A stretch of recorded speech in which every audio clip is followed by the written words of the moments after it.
얘들아, 나 어떡해? 왜? 무슨 일 있어? 이 남편한테 너무 미안한 거 있지? 남편? 너 잠꼬대하니? 아직 결혼도 안 했으면서? 아니, 미래 남편 말이야. 야, 미래 남편? 벌써부터 뭐가 미안한데? 난 요리가 똥손이잖아? 엄마 닮아서 하는 요리마다 너무 맛없어. 아빠가 그래서 맨날 시켜드리잖아. 안 봐도 비디오야. 우리 남편도 그럴 텐데. 아휴. 나도 걱정이야. 우리 애들한테 부모노릇 못할까봐. 얼씨구, 넌 얘보다 한 단계 앞서가는구나? 애가 있어? 너희도 알다시피 난 클래식 작곡가가 꿈인데 예술하느라 돈 버는 거에 영 관심이 없잖니. 예로부터 아트는 배가 고파야 되는 거거든. 다른 부모들은 학원 몇 개씩 보내고 좋은 거 입히고 먹일 텐데 에휴, 우리 애들은 생각만 해도 불쌍하다. 나야말로 큰일이야. 우리 부모님 생각하면 걱정이 태산이다. 우리 아빠가 종갓집 외동아들이잖아. 그런데 너희도 알다시피 내가 투천을 독신주의자잖아. 아, 맞다. 너는 왜 남자를 싫어해? 남자가 얼마나 좋은데. 남자? 에이, 손자는 둘째치고 사이도 없으신 우리 부모님 생각하면 눈물이 아플 것 같아. 자식 노릇도 못하는 못난 딸, 엄마 아빠 죄송해요. 아이고, 선생님. 그렇게 앞날은 걱정되면서 내일 수능 시험은 걱정이 안 되나 보지? 삼수가 뭐니? 어? 올해는 제발 대학 좀 가자. 응? 책 펴라. 아주 재밌죠. 예. 고등학교 2학년짜리 고3이 이제 미래를 걱정하는 거예요. 그 아이들의 걱정만이 아닐 것 같아요.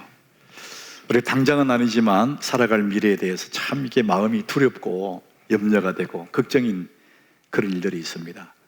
오늘 우리 말씀의 제목이 우리에게 정말 두려운 것은 무엇일까? 여러분들이 아마 각각 다룰 수는 있는데 바쁘게 사시느라고 내가 정말 두려워하는 게 뭔지 아마 모르는 경우도 있습니다. 그런데 우리 모두의 마음에 모두가 두려워하는 것이 있어요.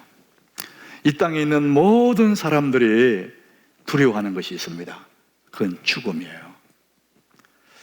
죽음이 다가오면 모든 사람이 사색이 돼요. 너무 힘겹고 두려운 존재가 죽음이잖아요. 자, 그런데 우리 예수를 믿는 사람들에게도 죽음이 다가오는데 우리 예수 믿는 사람은 영원한 천국이 준비되어 있기 때문에 사실은 아무것도 아니에요. 그래서 우리 예수 믿는 사람들도 두렵기는 하지만 죽음보다 그 너머에, 죽음 너머에 심판대 앞에 설 것을 생각하면 우리 마음이 조여드는 거예요. 내가 인생을 다 살고 하나님 앞에 갔을 때 하나님이 너 뭐 하다가 왔니?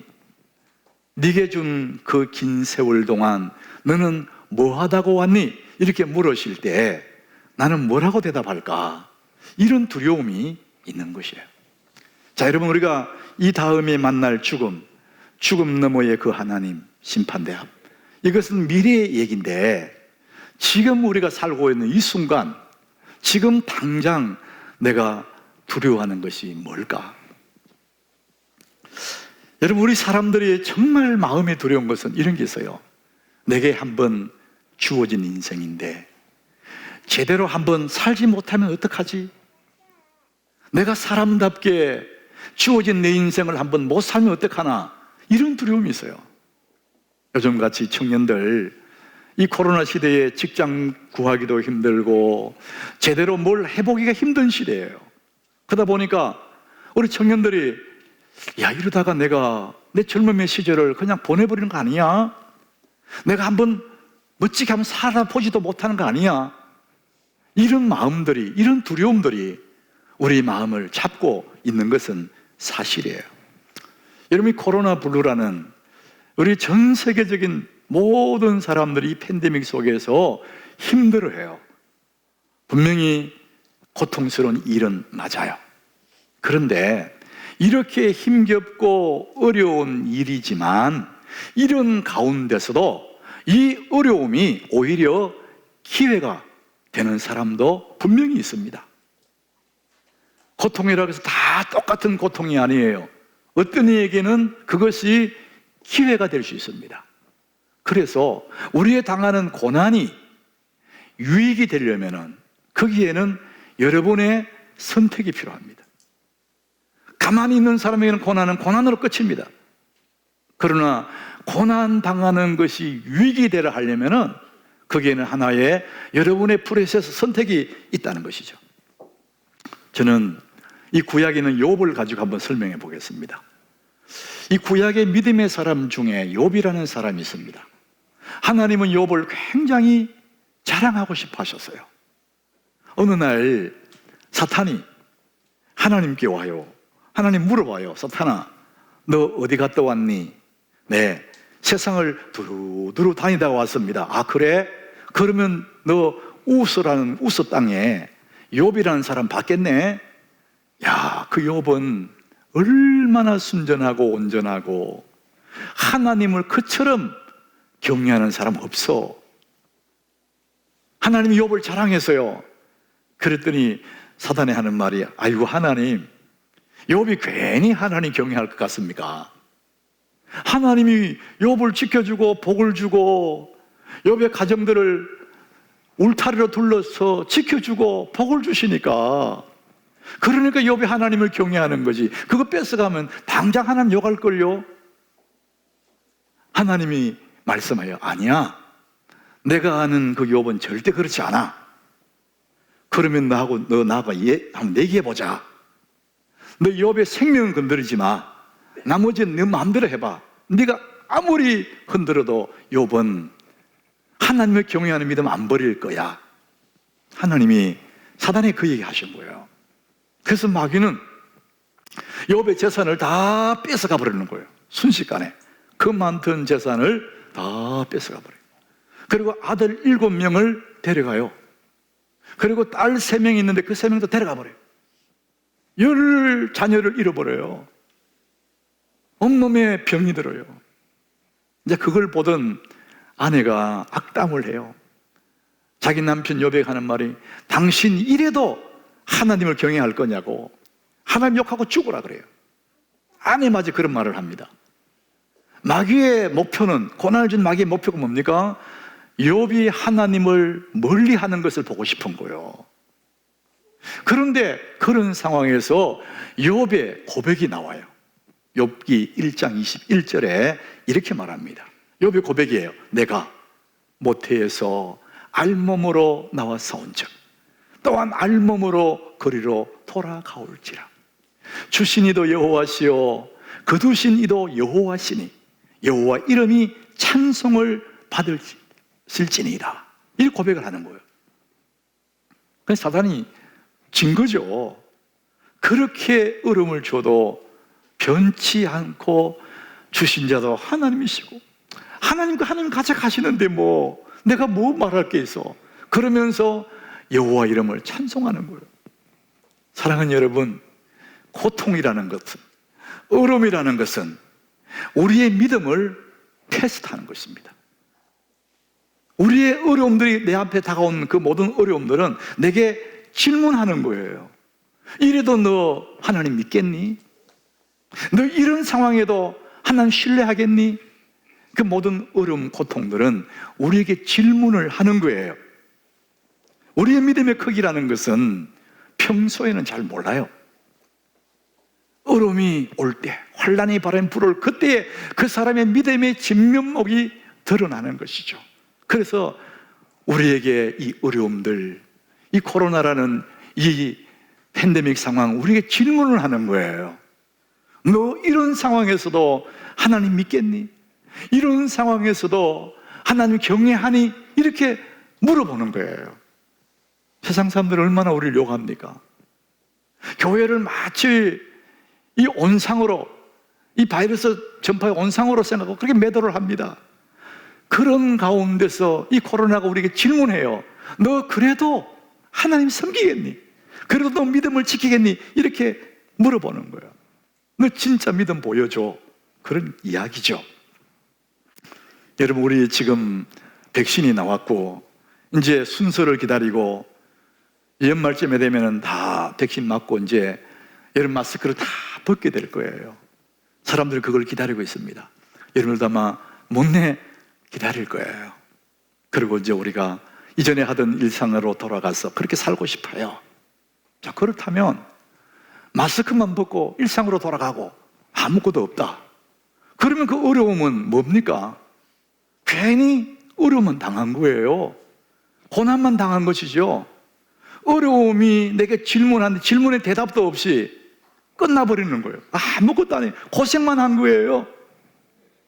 그런데 여러분, 이 모든 상황들, 어려움들은 우리에게 질문하는 거예요. 이래도 너 예수 믿겠니? 이래도 너 믿음을 지키겠니? 이걸 물어보는 것이죠. 사람들은 이런 어려움 닥치면요, 당장 이렇게 생각, 아이고 큰일 났네, 자칫하면 내가 망할 수도 있겠다, 이렇게 생각합니다. 그러나 분명한 것은 여러분, 고난은 여러분을 망하게 하지 않습니다. 정말 우리를 망하게 하는 것이 따로 있습니다. 어려움이 우리를 망하게 하지 않아요. 칼 메닝거라는 이 정신과 의사 그런 얘기를 해요. 당신에게 일어난 일은 결코 당신의 미래를 결정하지 않는다. 오히려 그 일을 대하는 당신의 태도가 미래를 결정한다, 이런 얘기예요.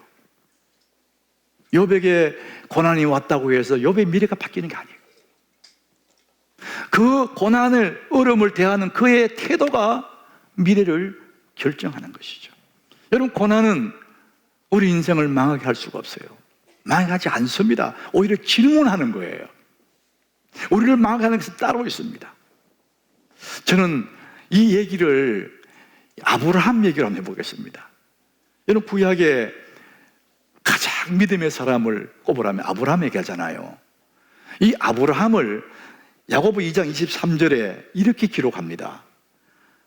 하나님의 사람 아브라함이 참 믿음의 사람이었는데, 이 말씀 하반절에 이렇게 말하죠. 하나님의 벗이라 칭함을 받았다. 아브라함이 어떤 사람이냐? 하나님의 벗이라는 칭함을 받았다. 그 얘기는 하나님과 굉장히 친밀하다, 하나님과 친하다, 그런 얘기예요. 하나님과 친하기 때문에 아브라함의 삶이 굉장히 복된 삶을 살아간 거죠. 자, 우리는 하나님과 벗된, 하나님 벗인 아브라함이 복된 삶을 살았다면 인생을 망하게 하는 것이 하나가 있습니다. 그 반대입니다. 야고보서 4장 4절 얘기예요. 가늠한 여인들아, 세상과 벗된 것이 하나님과 원수됨을 알지 못하느냐. 아브라함은 하나님과 벗이 되었는데 4절에서는 뭐라 하냐면 세상과 벗된 것이 하나님과 원수가 된다는 거예요. 여러분, 하나님과 원수 되어서 잘 될 사람이 어디 있습니까? 세상과 벗이 됐다, 이 얘기는요, 세상과 너무 밀착된 삶을 산다는 거예요. 어려움이 이 사람을 망하게 만드는 것이 아니라 그 마음에 세상을 너무 좋아하는 거예요. 그 세상과 벗이 되어 있는 거예요. 누가복음 15장의 탕자와 같은 거죠. 탕자에게 어려움이 그를 망하게 한 게 아니에요. 탕자의 마음속에는 욕심, 마음대로 살고 싶은 욕망, 이걸 가지고 먼 나라에 가서 허랑방탕하게 살았거든요. 여러분, 허랑방탕, 성경이 그렇게 말을 해요. 하고 싶은 대로 다 하며 세상과 벗하면서 살았더니 결과적으로 탕자의 삶이 망가뜨려지는 거죠. 사랑하는 여러분, 고난이 우리를 망하게 하지 않습니다. 고난을 대하는 그 태도가 그 삶을 망가뜨리는 것이죠. 저는 지난 월요일 아침에 그 생명의 삶 본문 그 뒤쪽에 묵상 에세이 칼럼 하나씩 있잖아요. 글 하나씩 있잖아요. 우리의 교훈이 되는 글을, 거기에 고난을 많이 당한, 그리고 예수를 믿은 한 여집사님 얘기가 실려 있어요. 이분은 풍랑을 많이 겪고 난 다음에 예수를 믿게 되고 하나님의 자녀가 되었는데, 그분의 심경을 거기 썼어요.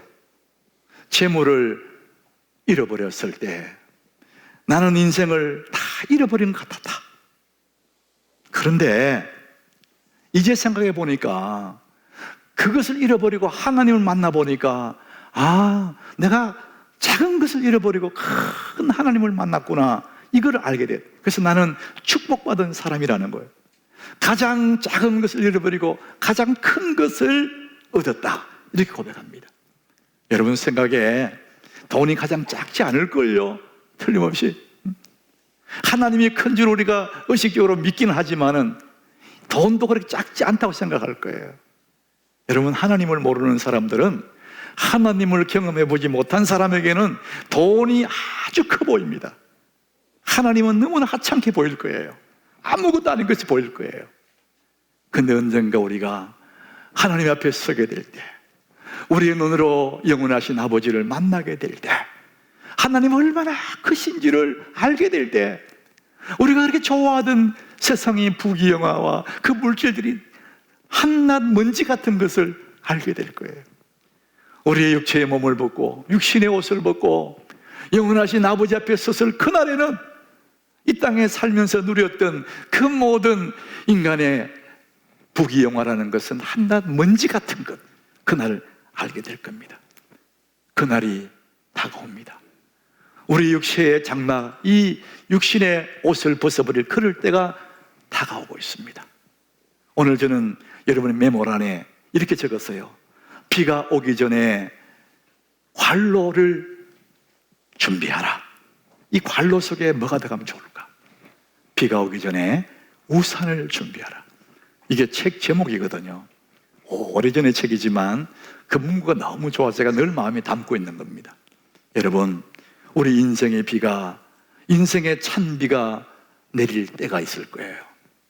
그 비가 내리기 전에 우리는 그 찬 비를 막아내기 위해서 우산을 준비해야 된다는 거예요. 전도서 3장 1절에 그 얘기를 합니다.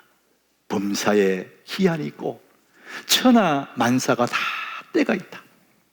우리가 사는 세상에 모든 것이 기한이 있대, 기한.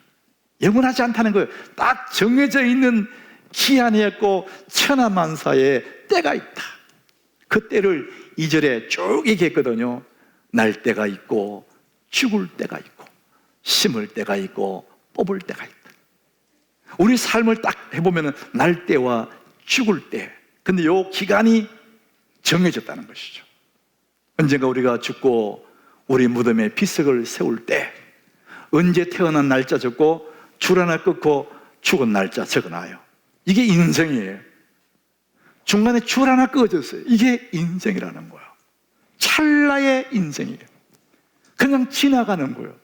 밤의 한 경점 같기도 하고 그냥 간이역에 잠시 머물다가 떠나버리는 그런 인생이라는 것입니다. 그래서 우리는 언젠가 우리에게 다가올 찬비가 내리는 죽음의 그날이 온다는 것이죠. 그 날이 오기 전에 우리는 준비할 것을 준비해야 된다는 것입니다. 제한된 인생을 산다는 거예요. 저는 예수님이 십자가에 돌아가시기 전 6일 전에, 성경이 6월절 엿새 전에 이런 단어를 쓰면서 그때 무슨 일이 있었는지를 설명을 해요. 예수님이 베다니에 마르다와 마리아의 집에 가요. 나사로의 집에 간 거예요. 근데 이게 이제 12장 얘기인데 11장에 죽은 나사로 살아났잖아요. 그 가정이 너무 예수님에 대해서 고맙고 감사한 거예요.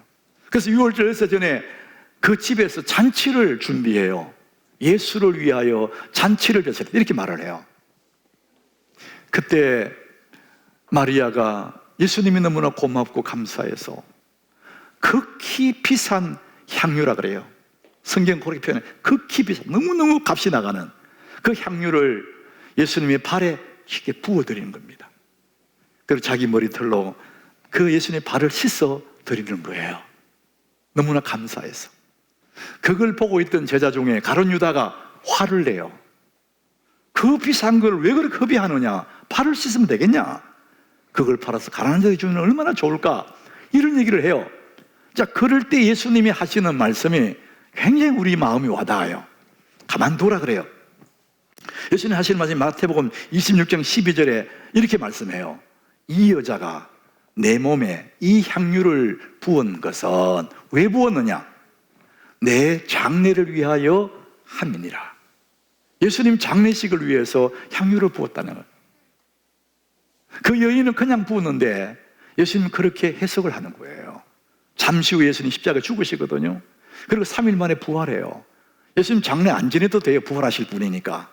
근데 이 여인이 향유를 부은 것은 내 장례를 준비하기 위해서 했다. 그 예수님이 죽음을 준비했다. 이런 표현을 써요. 저는 이화여대의 최준식 교수라는 분이 한국어 교수님이신데, 저는 이분 누군지는 모르지만 이분 선책을 읽었습니다. 너무 늦기 전에 들어야 할 죽음학 강의.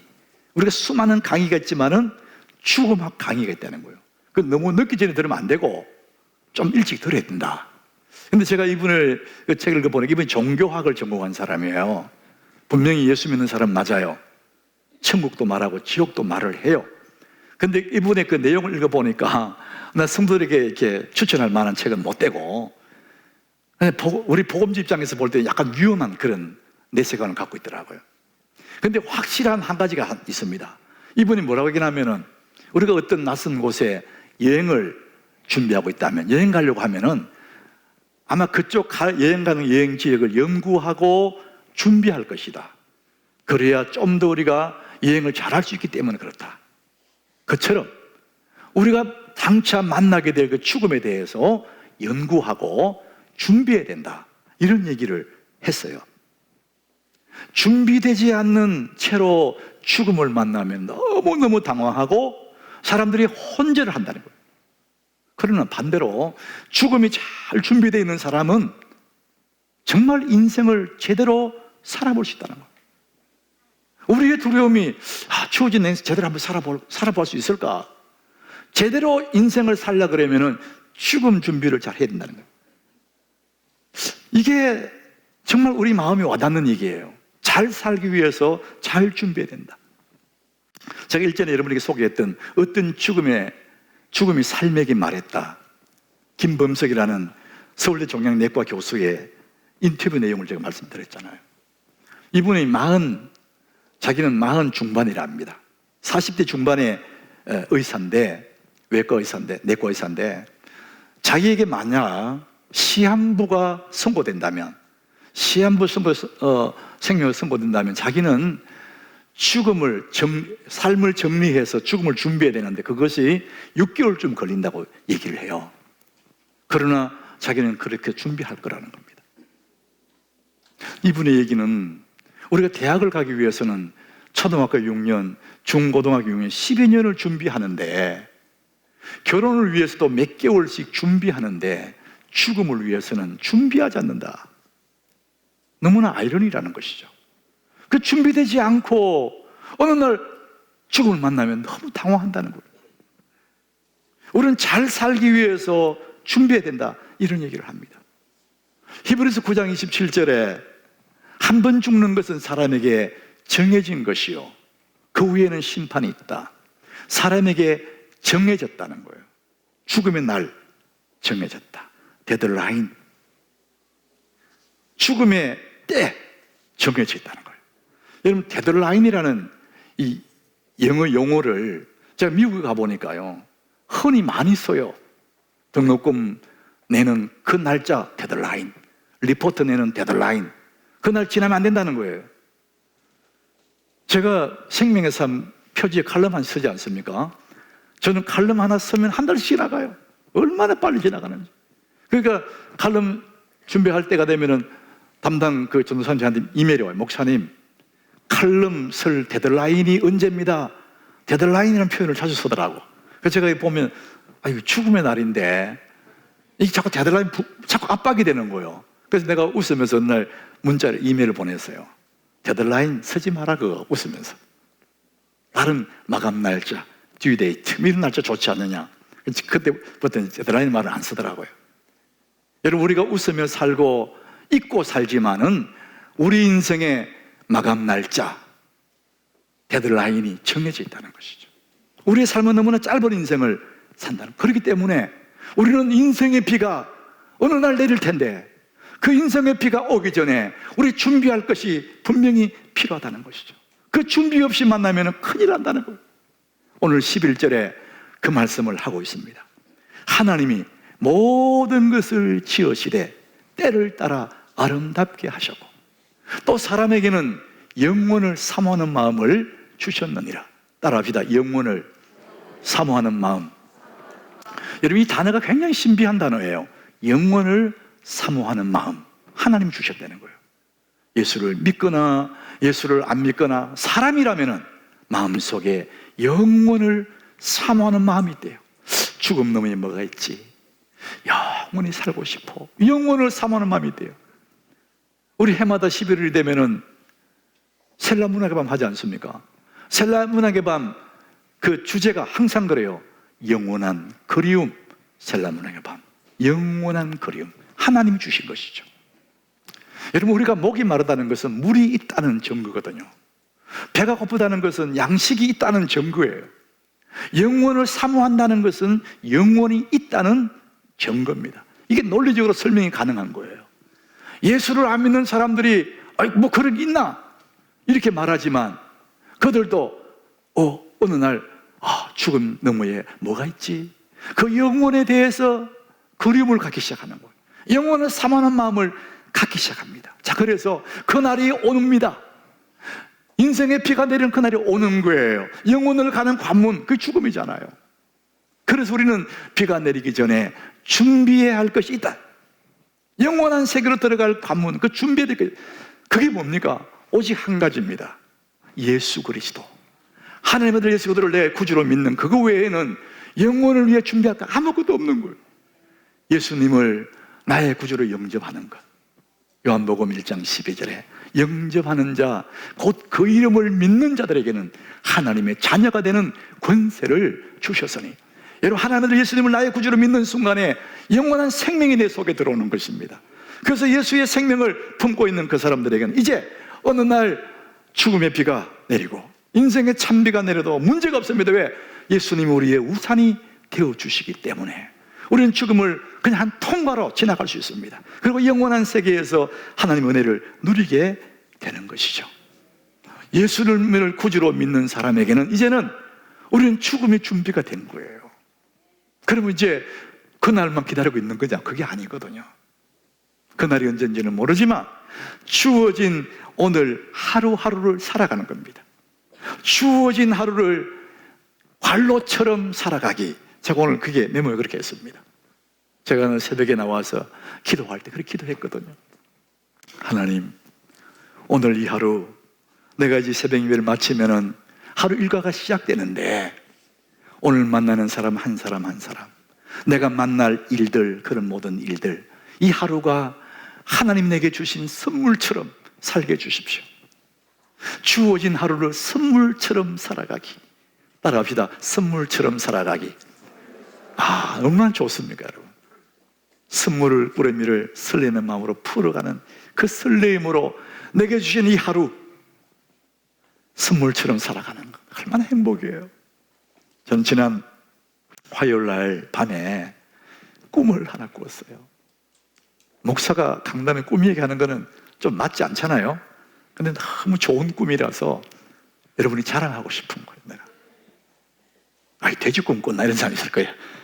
그런가 말고, 그날 밤에 잠에 자는데 어느 청년들의 모임에 제가 갔어요. 아마 청년들이 모여서 어떤 행사를 하는데 거기에 소수의 사람들이 그 청년들 뒤에서 스포트를 하는데 땀 흘리며 구전 일을 하고 밥하고 설거지하고 이런 일을 하는 거예요. 너무 힘들잖아요. 땀을 펄펄 흘리며 흐뭇거리면서 그런 일을 하고 있는 거야. 그래서 제가 그 일을 자원했습니다. 나도 그 일을 좀 하게 해달라고. 내가 하겠다. 나도 왜 그런지 모르겠어요. 저도 그래서 그 구전 일을 해요. 땀 흘리고 막 불 떼고 덥고 막 힘겹고. 그런데 그런 일을 하면서요, 내 속에 막 찬양이 나오는 거예요. 그건 뭐 너무 기쁜 거예요. 너무 감사하고 막 너무 행복해서 막 눈물 흘리면서 그 일을 하다가 잠을 깬 거예요. 새벽 기도 올 시간에. 그 새벽에 너무 행복하게 눈을 떴어요. 오늘 하루하루 주어진 우리 삶을 선물처럼 살아간다는 것, 그걸 뭘 얘기하는 건가? 오늘 12절에 보니까요, 이렇게 말을 해요. 사람들이 사는 동안에 기뻐하며 선을 행하는 것보다 더 나은 것이 없는 줄을 내가 알았다. 주어진 하루 동안 대단한 업적을 이루는 것이 아니라 선물처럼 기뻐하는 거예요. 그리고 누군가를 위해서 선을 행하는 거예요. 누군가를 위해서 선을 행할 때에 그때 누리는 행복은 아무도 모른다는 것이죠. 나 혼자 기뻐하는 것도 좋고 누군가를 위해 선을 행할 때에 누리는 그 행복, 악을 행하면 내가 불행해지거든요. 그 누군가를 위해 봉사하고 선을 행하는 그 하루가 얼마나 행복하고 선물 같은 그런 날이냐 이거죠. 여러분, 우리가 정말 오늘 말씀의 제목처럼 우리에게 정말 두려워하는 것은 무엇일까? 사람답게 한번 살아봐야 되는데, 성도답게 한번 살아봐야 되는데 그걸 못 살까 봐 두려운 거죠. 여러분, 내게 주어진 날들 정말 사람답게 성도답게 한번 살아보는 게 뭡니까? 뭘 하는 게 제대로 한번 살아보는 건가요? 사람이 몸이 병이 들어서 위암 말기 환자가 몸이 너무 약해지고 이제는 말기니까 곧 죽음이 눈앞에 와 있잖아요. 이 사람이 정말 하고 싶은 건 4가지가 있는데 버킷리스트를 할 만큼 정말 하고 싶은 4가지가 있었어요. 그 첫 번째가 죽기 전에 봉사활동하고 싶다. 누군가를 위해서 한번 섬겨보고 싶은데 이제 그렇게 할 수도 없다는 거예요. 그게 너무 아쉬웠어. 두 번째, 사과 한 쪽을 탁 씹어서 먹고 싶다. 몸이 안 받아주니까 못 먹잖아요. 세 번째, 커피 한 잔 쫙 마시고 싶어. 그것도 마실 수가 없어. 네 번째는 화장실에 가서 시원하게 똥 한 번 누고 싶다는 거예요. 여러분, 맨날 똥 누잖아. 우리 맨날 사과 버석버석 씹어 먹고 커피 마시고, 그건 당연하게 생각하잖아요. 거기에 기쁨을 누리는 얘기예요. 여러분, 우리가 당연하게 생각하는 그것들이 그 사람들에게는 그렇게 하고 싶은 거라는 거예요. 우리가 무슨 대단한 일을 해서 사람답게 사는 게 아니고 뭐 엄청난 업적을 이루어서 그리스도의 삶을 사는 게 아니라는 거예요. 오늘 13절에 이렇게 말합니다. 사람답게 사는 게 뭡니까? 성도답게 사는 게 뭐냐? 사람마다 먹고 마시는 것, 그리고 수고함으로 낙을 누리는 것이, 그것이 하나님의 선물인 줄 또한 알았도다. 하나님의 선물이 뭐죠? 내 주어진 하루 속에 먹고 마시고 행복하는 거죠. 그리고 그것만이 아니라 땀을 흘리며 수고하면서 낙을 누리는 거예요. 그러니까 이 하루, 내 삶의 한편 같은 하루, 이것을 하나님의 선물처럼 기뻐하면서 낙을 누리면서 사는 그것이 사람다운 삶이고 그리스도인의 삶이라는 것입니다. 여러분, 주어진 하루를 하나님의 선물처럼 사시기를 바랍니다. 그날이 복되게 살아가는 그것이 사람답게 사는 것이고 성도답게 사는 거예요. 데살로니가전서 5장 16절에 우리가 너무나 잘 아는 말씀이에요. 항상 기뻐하라, 쉬지 말고 기도하라, 범사에 감사하라. 이것이 그리스도 예수 안에서 너희를 향하신 하나님의 뜻이라는 겁니다. 하나님의 뜻은 대단한 업적을 이루어라 그렇게 말하지 않는다는 거예요. 성도다운 삶이 뭐냐? 내가 너희를 향한 내 뜻이 뭐냐? 주어진 하루, 하나님의 선물 같은 그 하루를 기뻐하고 감사하고 낙을 누리고 즐거워하고 사는 그것이 나의 뜻이다, 이렇게 말씀하시는 거예요. 너희에게는 이미 영원히 준비되어 있으니까 그날은 그날의 때가 되면 그렇게 하면 되고, 예수를 구주로 믿는 너희들은 그거 걱정할 거 없어. 주어진 오늘 하루 하나님의 은혜를 누리면서 선물 같은 그 하루를 살아가는 거예요. 이것이 하나님의 뜻이라는 거예요. 세상 사람들은 우리를 보면서 얼마나 욕하고 딴소리 합니까? 그들이 볼 때 우리를 오해해요. 사실은 그게 아니거든요. 고린도후서 6장 10절에 진짜 예수 믿는 사람의 모습을 설명합니다. 정말 하나님의 사람의 모습이 어떤 거냐? 우리 같이 한번 읽어보겠습니다. 근심하는 자 같으나 항상 기뻐하고, 가난한 자 같으나 많은 사람을 부유하게 하고, 아무것도 없는 자 같으나 모든 것을 가진 자로다. 여러분, 그것이 여러분인 줄 믿으시길 바랍니다. 사람들이 나 볼 때에 아이고 저게 뭐 늘 걱정하는 것 같지. 그러나 근심한 자 같으나 항상 기뻐하고, 제가 아무것도 가진 것 없어, 가난한 자 같은데 사실은 복음 안에서 많은 사람을 부유케 하는 사람, 아무것도 없는 것 같은데 알고 보니 다 가진 사람이 우리인 줄 믿으시기를 바랍니다. 우리는 이미 인생의 비가 내릴 그때를 다 준비되어 있어요, 예수 안에서. 그래서 우리는 하루하루 주어진 하루를 하나님의 선물처럼 기뻐하고 즐거워하고 낙을 누리고 누군가를 위해 선을 행하고, 그 하루하루의 삶이 얼마나 아름다운 삶인가요? 여러분이 그렇게 살아가게 될 때 오늘 간증한 그 집사님처럼 우울함이 올 시간이 없습니다. 우리의 마음에 우울함이 잡을 시간이 없습니다. 주어진 하루를 선물처럼 사는데 기뻐하고 감사하고 하나님 빚진 자처럼 그렇게 살아가는 우리들에게 무엇이 우리를 붙잡겠습니까? 여러분, 이 우울한 이 코로나 시대에도 여러분들이 모든 것을 가진 자처럼, 모든 걸 다 가진 자처럼 믿음으로 승리하시기를 예수님 이름으로 축복합니다.